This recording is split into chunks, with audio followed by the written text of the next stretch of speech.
Hi friends, అందరూ ఎలా ఉన్నారు? నేను బాగున్నాను. ఈరోజు సబ్బక్కి సొప్పు పప్పుతో తాలింపు మరియు చారు అంటే బస్సారు. ఇక్కడ కర్ణాటకలో చాలా ఫేమస్ ఇది. ఈ చారు ఎలా చేయాలో మీకు చెప్తాను.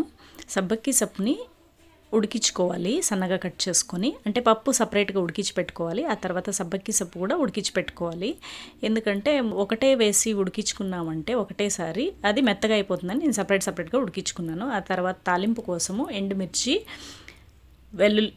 వెల్లుల్లిపాయ, ఉల్లిపాయలు ఇవన్నీ వేయించుకున్నాను అనమాట. వేయించుకొని ఇది తాలింపులోకి అంటే మనము వంచి పెట్టుకున్న నీళ్లు తీసేసిన పప్పు, ఆ తర్వాత కూరాకు సబ్బక్కి సొప్పు రెండు వేసిన దానికి తాలింపు అనమాట.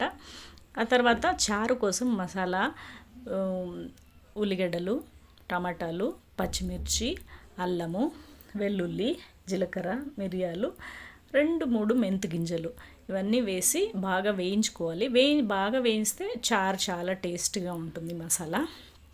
ఆ తర్వాత తగినంత కారము, పసుపు, ధనియాల పొడి ఇవంతా పోపు పెట్టిన తర్వాత ఈ మసాలా యాడ్ చేసేసి ఆ మసాలాకే మనము కొంచెం పప్పు, ఆ తర్వాత ఉడికించి పెట్టుకున్న ఆకు కూడా వేసుకున్నామంటే కూర చిక్కబడుతుంది అనమాట. కూర బాగా తెరలనివ్వాలి. బాగా తెరలనిస్తే అది చిక్కబడుతుంది. ఆ తర్వాత టేస్ట్ కూడా బాగుంటుంది అనమాట. అంటే ఎంత బాగా ఉడికితే చారు అంత బాగుంటుంది అనమాట. ఇలా కనుక బస్సారు మీరు తింటే జన్మలో మర్చిపోరు, అంత బాగుంటుందన్నమాట.